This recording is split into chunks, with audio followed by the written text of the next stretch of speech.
وَلَقَدْ يَسَّرْنَا الْقُرْآنَ لِلذِّكْرِ فَهَلْ مِن مُّدَّكِرٍ نحمده ونصلي على رسوله الكريم بسم اللہ الرحمن الرحیم اللہ اکبر وللہ الحمد۔ قرآن کا پیغام لفظ بہ لفظ آیت بہ آیت میں خوش آمدید۔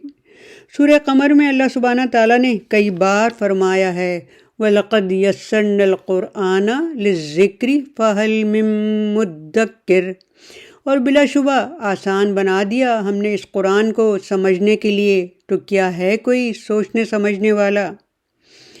سورہ نساء آیت نمبر 142 میں اللہ سبحانہ تعالیٰ فرماتے ہیں بے شک منافق دھوکہ بازی کر رہے ہیں اللہ کے ساتھ، اور اللہ نے دھوکے میں ڈال رکھا ہے ان کو، اور جب کھڑے ہوتے ہیں نماز کے لیے تو کھڑے ہوتے ہیں بے دلی اور کاہلی کے ساتھ، دکھاوا کرتے ہیں لوگوں کے سامنے اور نہیں یاد کرتے اللہ کو مگر تھوڑا۔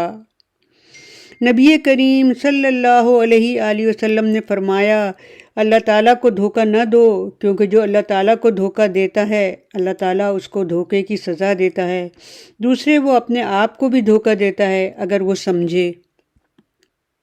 يخادعون الله والذين آمنوا وما يخدعون إلا أنفسهم وما يشعرون۔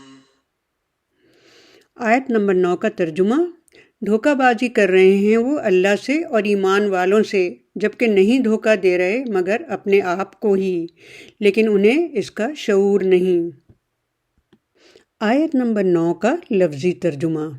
اس کے مین ورڈز ہیں یخادعون انفسہم یشعرون۔ یخادعون دے سیک ٹو ڈیسیو، وہ دھوکہ دیتے ہیں، فریب دیتے ہیں۔ خدا کے معنی پوشیدہ، چھپانا، مطلب جو آپ کسی سے کہہ رہے ہیں یا کر رہے ہیں اصل میں ایسا ہے نہیں۔ اس کے ایک معنی ریاکاری بھی ہے۔ اس کا روٹ ورڈ ہے خا دال عین۔ اللہ، خالق کائنات کا ذاتی نام اللہ، اور اس کا روٹ ورڈ ہے الف لام ہے۔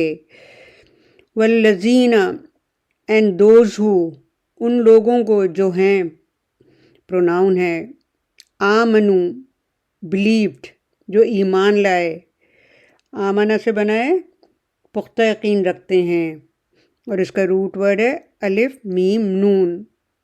وما، اینڈ ناٹ، اور نہیں، وا مانے اور، ما مانے نہیں۔ یخدعون، دے ڈیسیو، وہ دھوکہ دیتے ہیں، اس کا روٹ ورڈ بھی خا دال عین ہی ہے۔ الا، ایکسیپٹ، سوائے، یہاں مگر کے معنوں میں استعمال ہوا ہے۔ انفسہم، دیم سیلوز، اپنے نفسوں کو، اپنے دل کو، اپنے آپ کو، دو لفظ سے بنا ہے۔ نفسن، جانو، دل، ہم، اپنے، روح کو بھی نفس کہتے ہیں۔ وما، اینڈ ناٹ، اور نہیں، یشعرون، دے ریئلائز اٹ، وہ سمجھتے ہیں، وہ احساس کرتے ہیں، اس کو خوب جان لیا ہے۔ شعور کہتے ہیں کہ باریک امور کو جاننا۔ یشعرون، وہ سمجھتے ہیں، اور ما یشعرون، وہ نہیں سمجھتے، یہ اس کا اپوزٹ ہے۔ آیت نمبر 9 کا بریف ڈسکرپشن یعنی مختصر وضاحت۔ آیت نمبر 8 سے ان مسلمان کہلانے والوں کا ذکر ہے جو دل سے مسلمان نہ تھے اور صرف ظاہری طور پر مسلمانوں سے مل گئے۔ غالباً یہ مدینہ کے وہ لوگ ہیں جو سب کی دیکھا دیکھی بغیر غور کیے مسلمان ہو گئے، مگر جب پتہ چلا کہ کچھ چیزیں ترک اور قربان کرنی پڑیں گی تو صحیح سے اسلام پر چل نہ سکے، لیکن اپنی ذاتی مفاد کی بنا پر اسلام کو چھوڑ بھی نہ سکے۔ پہلا جملہ یخادعون اللہ والذین آمنوا، دھوکہ بازی کر رہے ہیں وہ اللہ سے اور ایمان والوں سے، ان کا معاملہ اللہ تعالیٰ سے اخلاص کا نہیں، کبھی مومنوں کے روب میں آ کر اچھے کام کرنے لگ جاتے ہیں اور کبھی کفار کے زیر اثر دین کی مخالفت شروع کر دیتے ہیں۔ اللہ سبحانہ کی ذات کو تو دھوکہ دیا ہی نہیں جا سکتا، کیونکہ اللہ پر کوئی بات چھوٹی سے چھوٹی اور پوشیدہ سے پوشیدہ چھپی نہیں رہ سکتی۔ دراصل منافقین نے اللہ کی ذات کو نہیں پہچانا، کیونکہ اگر اللہ سبحانہ تعالیٰ کی ذات کو پہچانتے تو جان لیتے کہ اللہ سبحانہ تعالیٰ کو دھوکہ دیا ہی نہیں جا سکتا۔ وہ مومنین سے بھی دھوکہ کرتے تھے، ان کو دیکھ کر کہتے آمنا باللہ، یعنی ایمان لائے اللہ پر، حالانکہ وہ ایمان دار نہیں ہوتے۔ اس طرح منافقین کے ایمان ظاہر کرنے سے اہل ایمان کو کوئی نقصان نہیں پہنچتا، لیکن اظہار ایمان سے انہوں نے اپنے جان و مال محفوظ کر لیے اور ان کا فریب اور دھوکہ ان کے سینے میں رہ گیا۔ دوسرا جملہ وما یخدعون الا انفسہم، جبکہ نہیں دھوکہ دے رہے مگر اپنے آپ ہی کو۔ اس میں نہ بھی ہے اور ہاں بھی ہے، یعنی دھوکے کا انجام اپنے اوپر ہی نازل ہوگا، کیونکہ اللہ تعالیٰ دلوں کے راز اور بھیدوں سے واقف ہے، اور وہ نبی پاک صلی اللہ علیہ وآلہ وسلم کو اور مسلمانوں کو وقتاً فوقتاً ان کی چالوں سے مطلع کر دیتا تھا۔ اس طرح سے منافق خود دھوکے میں پڑ گئے اور اپنے دل کو اس بات کا اطمینان دیتے ہیں کہ ہم تو چوزن ون ہیں، ہم پر کوئی عذاب نہیں ہوگا، اور بے خوف ہو گئے کہ نبی صلی اللہ علیہ وآلہ وسلم اور مسلمانوں پر ہمارا دھوکہ چل گیا، لیکن حقیقت میں ایسا نہیں ہوا۔ تیسرا جملہ وما یشعرون، لیکن ان کو اس کا شعور بھی نہیں، وہ اپنی غفلت اور بے خبری میں منہمک ہونے کی وجہ سے اس بات کو محسوس نہیں کرتے کہ ہمارا دھوکے دینے کا نقصان خود ہم پر لوٹے گا۔ شعور کہتے ہیں حواس سے، یعنی سینسز سے سمجھنا، مگر شاید یہ معوف الحواس بھی ہو گئے ہیں۔ وہ جس کام کے انجام کو اچھا سمجھتے ہیں وہ ان کے حق میں برا، بہت برا ہوگا۔ ان کا جھوٹ، فریب اور دکھاوا ان کے رب کو ناراض کر دے گا، لیکن اس کا ان کو شعور ہی نہیں، سمجھتے ہیں کامیاب ہو گئے دنیا میں، لیکن آخرت میں ان سے کہا جائے گا واپس پلٹ جاؤ اور اپنا نور تراش کرو، لیکن یہ اپنے اندھے پن میں مست ہیں۔ خلاصہ وہ لا الہ الا اللہ کا اظہار کرتے تھے، لیکن یہ کلمہ ان کے دلوں میں جا گزین نہیں ہوتا۔ دراصل منافق دنیاوی عذابوں سے بچنے کے لیے، محفوظ رہنے کے لیے یہ چال چلتے تھے کہ اپنے باطن کے خلاف ظاہری گفتگو اور عمل کرتے تھے، اسی لیے ان کو دھوکے باز کہا گیا ہے۔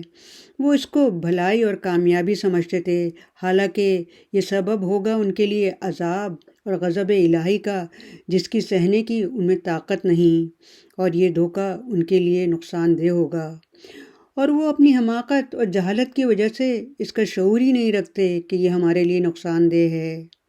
یہاں ہمیں یہ سکھایا جا رہا ہے کہ دکھاوا اور احساس برتری نفسیاتی یعنی دل کی بیماریاں ہیں، ان سے بچیں۔ آیت نمبر 10 میں ذکر ہوگا کہ دل کی بیماریاں کیسے بڑھتی ہیں۔ آیت نمبر 9 ہمیں پیغام دے رہی ہے، مومن کی شان یہ ہے کہ علم اور عمل کی زیور سے آراستہ ہو، خطا اور گناہ سے کنارہ کش کرے، اور اپنے رب کی خالص رضا کی خاطر اس کی اطاعت کرے، اور قلب سلیم سے اس کی عبادت میں مصروف رہے۔ اس آدمی کی کیا قدر جو ریاکاری کا لباس پہنے ہوئے ہے اور اپنی قبا کے نیچے کئی جسم رکھتا ہو۔ حدیث ہے، صحابہ اکرام نے دریافت کیا، یا رسول اللہ، اللہ سبحانہ تعالیٰ کو کیسے دھوکہ دیا جا سکتا ہے؟ رسول صلی اللہ علیہ وآلہ وسلم نے فرمایا، تو وہ عمل کرتا ہے جس کا اللہ تعالیٰ نے تجھے حکم دیا، اور اس کے ساتھ تو غیر کی رضا چاہتا ہے۔ یہ اللہ تعالیٰ سے دھوکہ نہیں تو کیا ہے؟ رب کریم ہمیں ایسے عمل کی توفیق عطا فرمائیں گے جو رب کی خالص رضا کے لیے ہوں، انشاءاللہ تعالیٰ۔ رب هب لي حكما وألحقني بالصالحين۔